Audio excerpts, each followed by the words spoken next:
Budaya populer Jepang atau bisa disebut J-pop culture adalah budaya populer dari Jepang yang sangat digemari oleh remaja-remaja di seluruh dunia. Contohnya di Indonesia. Budaya tersebut sangat unik, beragam, dan juga menarik untuk diikuti. Budaya populer Jepang sudah ada di Indonesia sejak dulu hingga sekarang. Trennya pun terus berkembang dari masa ke masa, dari cosplay, anime, idol group, Vocaloid, manga, J-pop, dan visual kei. Dan musik Jepang menjadi salah satu daya tarik tersendiri untuk penyebaran budaya Jepang ke berbagai negara di luar Jepang. Ada beraneka ragam genre dan subculture musik dari Jepang yang diminati oleh remaja-remaja di Indonesia. Bahkan, fenomena tersebut menjadi pengaruh bagi remaja di Indonesia dalam bermusik maupun berkarir. Misalnya, visual kei. Mungkin di era sekarang ini, banyak yang tidak tahu apa itu visual kei. Kali ini saya akan membahas tentang sejarah kultur band visual kei yang ada di Indonesia.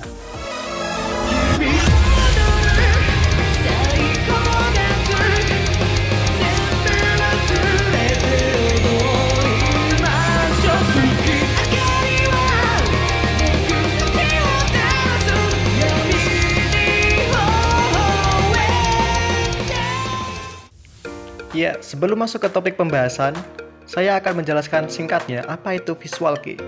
Jadi, visual kei terdiri dari dua kata dari bahasa Inggris dan bahasa Jepang. Visual yang berarti apa yang dilihat, dan kei yang berarti gaya. Jadi, band visual kei adalah band yang mengutamakan fashion dan konsep yang teatrikal untuk sebuah musik, panggung, dan lain sebagainya. Nama visual kei sendiri berasal dari album dari ex-Japan yaitu Psychedelic Violence Crime of Visual Shock. Awalnya pergerakan ini disebut Visual Shock kei, namun karena terlalu panjang, akhirnya disingkat saja menjadi Visual kei. Visual kei sendiri diperkenalkan sekitar tahun 90-an dan menjadi sebuah tren yang digemari oleh remaja di Jepang pada masa itu, hingga menjadi arus utama di musik Jepang dan menjadi industri tersendiri.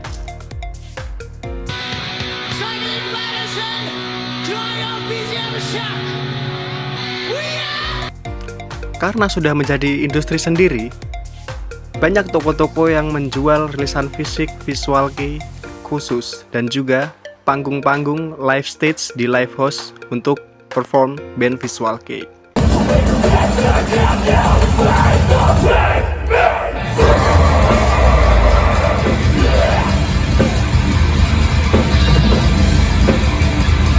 Sampai sekarang pun visual kei masih tetap ada. Dan band-band yang masih aktif sampai sekarang, contohnya Lunacy, The Gazette, Dir and Grey, Jiluka, Deviloof, Nightmare, dan masih banyak lagi. Lalu, apakah tren visual kei sampai ke Indonesia? Ya, visual kei masuk ke Indonesia dan menjadi tren baru yang digemari oleh remaja yang ada di Indonesia. Dari style rambut, gaya, selera musik, dan juga kehidupan. Visual kei sendiri di Indonesia mulai ngetren di tahun sekitar 90-an akhir atau 2000-an awal. Banyak remaja Indonesia yang mulai menyukai musik Jepang, terutama visual kei pada masa itu. Majalah Anime Monster menjadi salah satu sumber untuk mengetahui apa itu visual kei karena sering memuat berita-berita dan juga info-info unik tentang band-band visual kei dan sangat up to date di masa itu. Lalu lagu-lagu soundtrack anime juga menjadi salah satu sumber untuk mengetahui lagu-lagu dari band visual kei pada masa itu.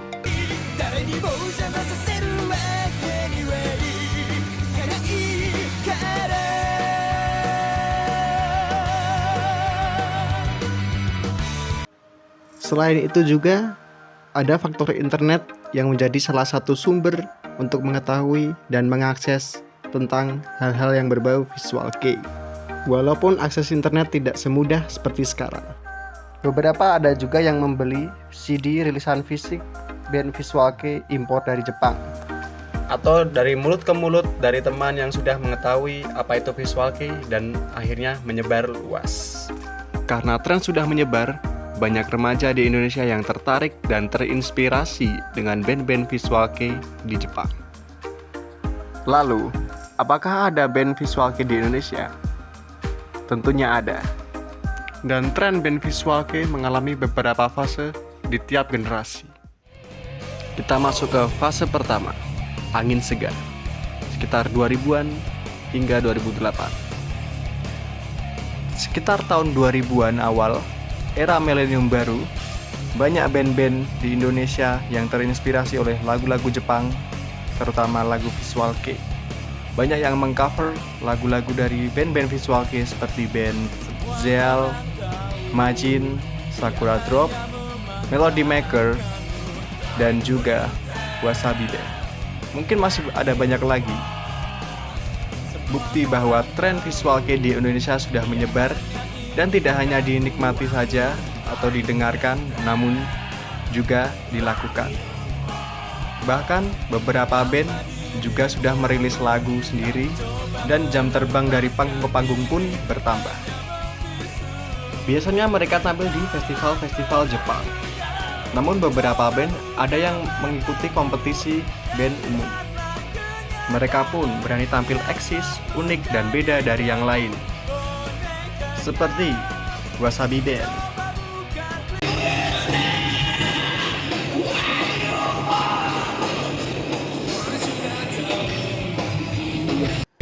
Band asal Jakarta ini tampil di Soundrenaline dengan lagu original mereka berjudul Boneka.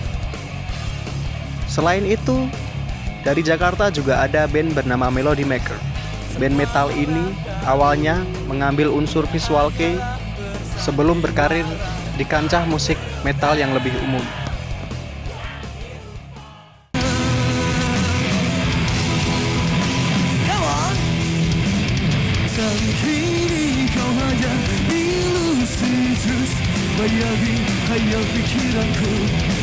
Dan tinggalkan rasa rindu tak terbalas, sesal berselimut duka.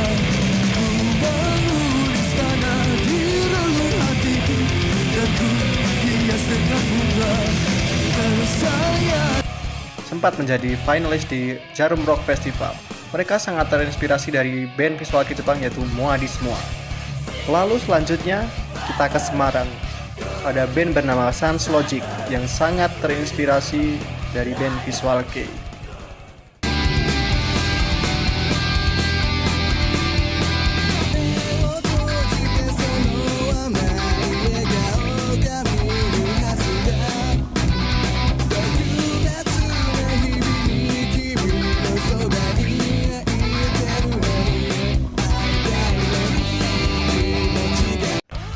Sempat ikut serta di El Alex ID Fest. Sans Logic tampil beda, unik, dengan kostum yang sangat mencolok. Sebenarnya masih banyak lagi band-band yang akan menjadi cikal bakal visual kei Indonesia. Namun tidak bisa saya sebutkan satu-satu karena sangat banyak sekali dan beragam. Lalu di akhir fase ini muncul band dengan konsep Oshare Kei, yaitu subculture dari visual kei dengan fashion yang sangat mencolok ala Harajuku style yang lebih berwarna, yaitu Rosemary Maria. Cintaku sepanjang tapi mengapa kau tak sadar akan selalu kau jauh di hati. Perasaan cintaku yang tak tertangkap lagi, takkan kau tenggelam bersama matahari. Dengan konsep Oshare Kei-nya, Rosemary Marian akan mengawali fase berikutnya untuk visual kei di Indonesia. Berikutnya fase kedua, terbit dan mengudara, sekitar tahun 2009 hingga 2013. Di fase ini, visual kei di Indonesia sudah berkembang pesat dan band-band pun mulai berani untuk tampil lebih percaya diri dan lebih unik dari sebelumnya. Bahkan muncul banyak band visual kei di Indonesia pada era-era ini. Seperti band Rosemary Marian dengan konsep Oshare Kei-nya. Band ini sangat unik karena bisa mengajak penonton untuk berjoget bersama seperti Golden Bomber. Tak hanya itu, mereka juga masuk ke dalam finalis ajang internasional Asian Versus dari Fuji TV di Jepang.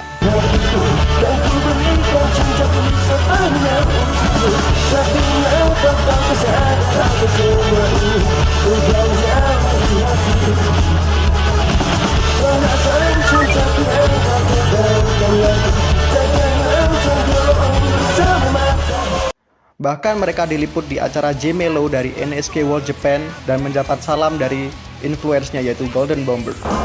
So who's your favorite band? Favorit band kita? Golden Bomber. Oh, I see. Why do you like them? Kita suka nada-nada yang ia ciptakan. Nada-nadanya sangat harmonis. Komposisi nadanya bagus sekali untuk diperdengarkan di kuping. もう遠く海を越えたところで、ね、僕たちのね、うまいね、もうね。任されてね、演奏してる点でも僕らより上です。僕らよりも全然すごいよ。ね、先輩です、先輩。そう先輩兄さん兄さん。ローズメリー兄さんローズ兄さん。先生楽器を教えてください。いつか日本に来て僕らに教えてください。よかったら教えてください。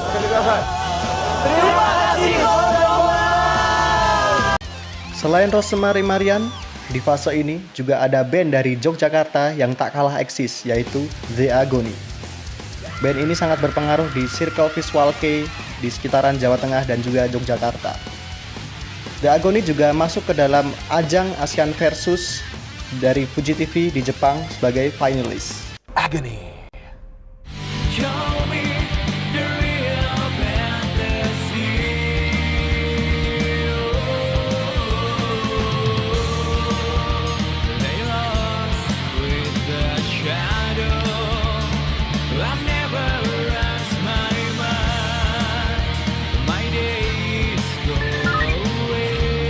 Bahkan, The Agony juga diakui oleh legenda visual kei dari Jepang yaitu Gakuto. インドネシアのディアゴニーっていうのはもう、バックグラウンドがビジュアル系だよね。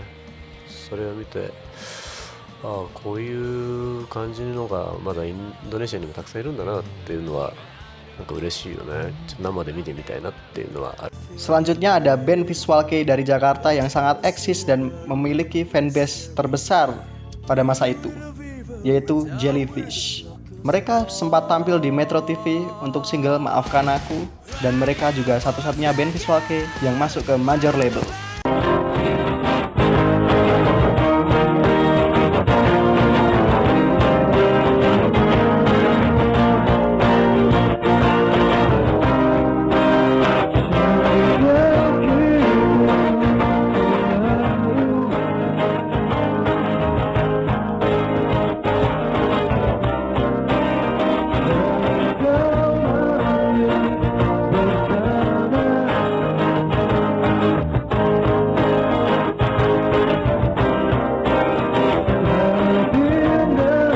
Pada fase ini, Jellyfish sangat terkenal dan sangat ngetrend sekali. Bahkan fanbase-nya pun sangat solid. Dan mereka juga dikontrak oleh Naga Suara sebagai major label untuk satu lagu Maafkan Aku.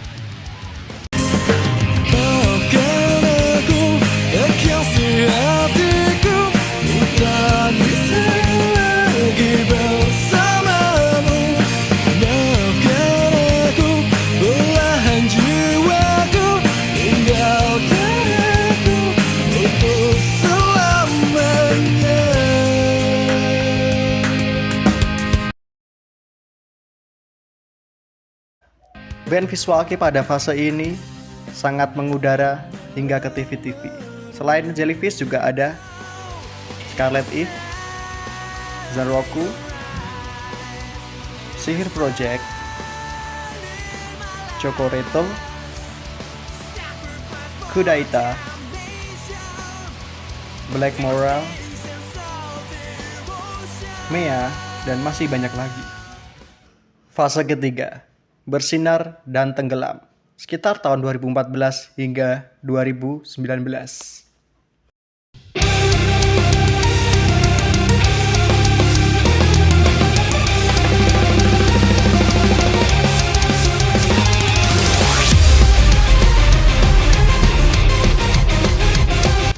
Pada fase ketiga ini, visual kei di Indonesia sangat berkembang pesat. Bahkan industrinya pun sudah mulai terbentuk. Dan band Mea asal Jakarta menjadi salah satu primadona di fase ini. Mea menjadi salah satu bukti bahwa visual kei di Indonesia bisa tur sampai ke Jepang.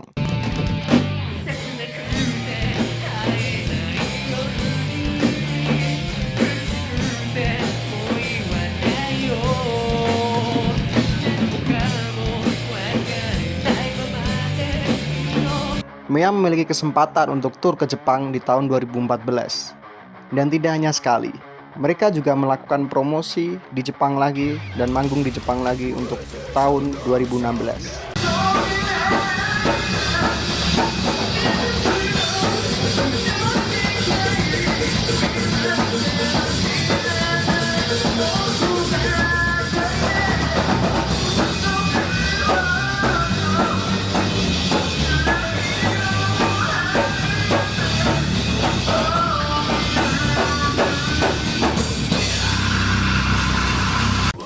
Hal tersebut menjadi salah satu bukti bahwa visual kei Indonesia bisa diterima di Jepang. Selain kesuksesan dari Mea, ada juga band visual kei Indonesia yang memberi dampak besar terhadap skena visual kei di Indonesia, yaitu Black Moral.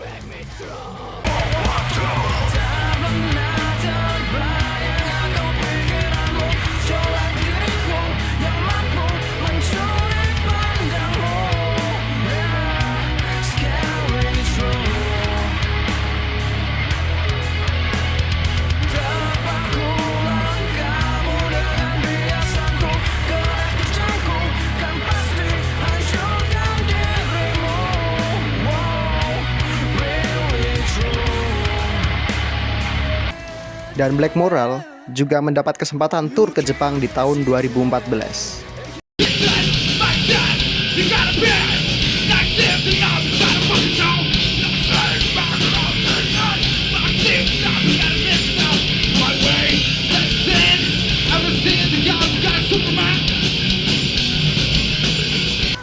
Bukti bahwa visual kei di Indonesia bisa diterima di Jepang lewat Black Moral. Selain itu juga ada band Ivy Moa dari Surabaya yang juga menggelar tur ke Singapura.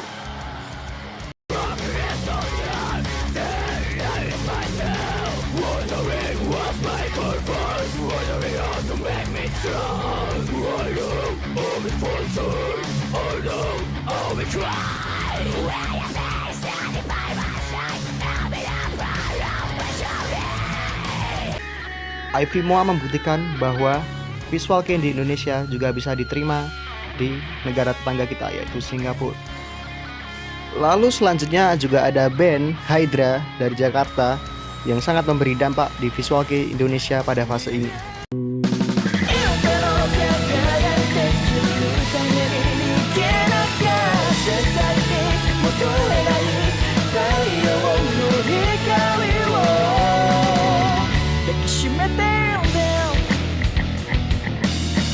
Hydra juga memiliki kesempatan untuk tampil di Singapura bersama Ivy Moa. Hello, we are Hydra. We are visual kei band from Indonesia, and we will perform at Visualize 2016 in Aliwal Art Center, Singapore. Don't miss it, guys. See you there. Di fase ini, visual kei Indonesia mulai bisa go internasional. Namun di fase ini, dengan popularitas sebesar itu, di akhir fase sekitar tahun 2019 menjadi sebuah mimpi buruk untuk visual kei di Indonesia. Karena band-band yang membawa pengaruh besar tersebut, ada yang memutuskan untuk hiatus, bubar, ataupun ada masalah-masalah lain yang membuat mereka tidak bisa aktif lagi, seperti konflik internal, manajemen, dan lain sebagainya yang membuat mereka tidak bisa melanjutkan pergerakan. Ada juga yang masih aktif, namun tidak lagi menggunakan identitas visual kei-nya. Sangat disayangkan sekali. Band-band lain yang berpengaruh di fase ini, contohnya Blair, Unviral, Farfara Kurinai, Historia, Black Pearl Crusader, dan masih banyak lagi. Dan ada juga band Visual Kei di fase ini yang akan melanjutkan ke fase berikutnya seperti Desire dari Bandung.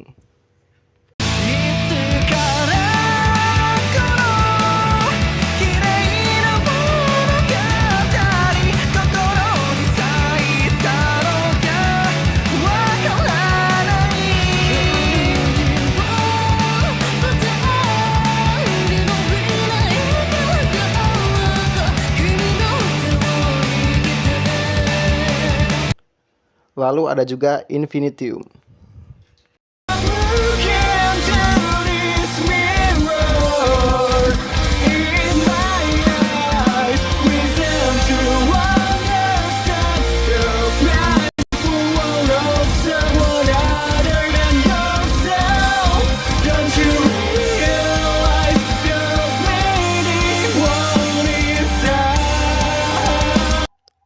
Lalu kita masuk ke fase keempat, mulai dari nol lagi, sekitar tahun 2020 hingga sekarang.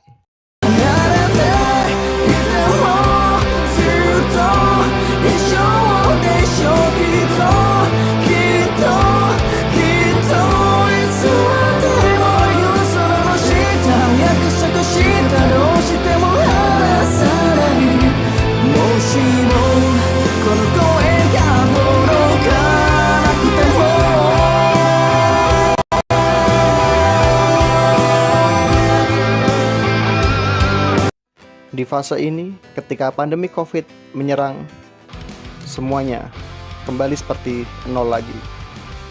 Dan band dari fase sebelumnya seperti Desire masih aktif untuk berkarya dengan Visual Kei-nya sampai saat ini. Karena di fase sebelumnya banyak band yang hiatus, bubar, atau lain sebagainya, di fase ini band Visual Kei yang masih aktif seperti Desire menanggung beban untuk menyebarkan Visual Kei mulai dari nol lagi. Karena era sudah berubah dan Visual Kei mulai banyak ditinggalkan dan banyak yang tidak tahu.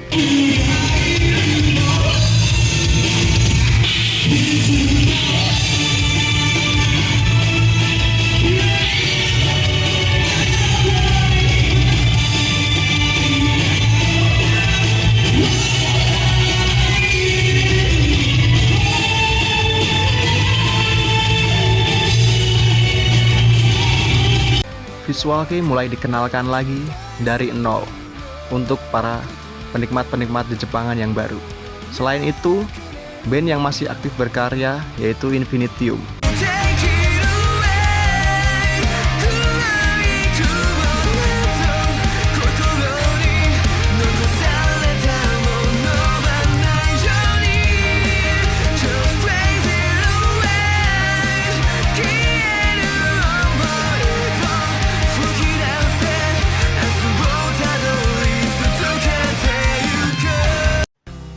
Tak hanya band dari fase sebelumnya yang masih aktif di fase ini, namun juga ada wajah baru seperti Scum, band Visual Kei asal Semarang yang menjadi wajah baru di fase ini.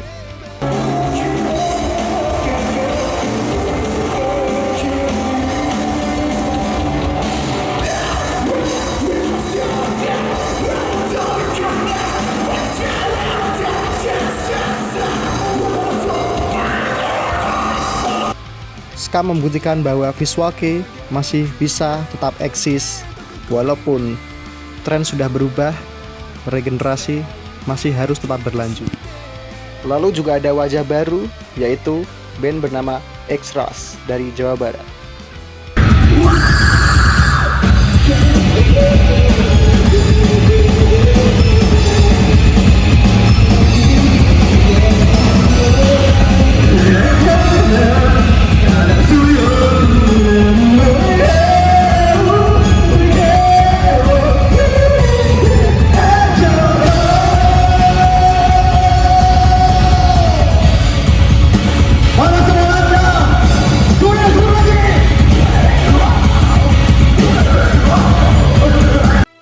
Dengan fase yang sepi ini, X-Ras membuktikan bahwa dengan berkarya, mereka masih bisa tetap eksis di jalur Visual Kei. Lalu di Yogyakarta juga ada wajah baru seperti band Victoria Simpon. waktu terasa cepat berlalu dan tren sudah berubah. Namun nyatanya skena visual kei masih ada dan tetap regenerasi. Jika diibaratkan, perjalanan skena visual kei dari masa ke masa, dari tahun 2000 hingga 2020 dan seterusnya, seperti kita hidup dalam satu hari, di mana kita bangun merasakan angin segar, lalu saat matahari terbit kita mulai beraktivitas, dan di siang hari saat matahari bersinar kita aktif dalam segala hal, dan saat terbenam kita saatnya untuk tidur. Ketika kita mulai bangun lagi, kita merasakan angin segar lagi, dan mulai dari nol untuk hari yang lebih baru. Selama sekitar 20 tahun, itu bukan waktu yang sangat singkat. Butuh waktu yang panjang untuk sebuah skena visual kei di Indonesia. Dan juga menjadi salah satu skena Jepangan Indonesia tertua selain cosplay. Saya berharap visual kei di Indonesia akan tetap ada dan tidak akan mati. Seperti lagu Nightmare berjudul Visual kei is not dead, 'cause they are undead. Maaf jika ada informasi yang kurang, atau mungkin kalian jika ingin menambahi, tulis di kolom komentar. Dan mungkin jika kalian punya kenangan terhadap visual kei di Indonesia, tulis di komentar. Sekian dan terima kasih.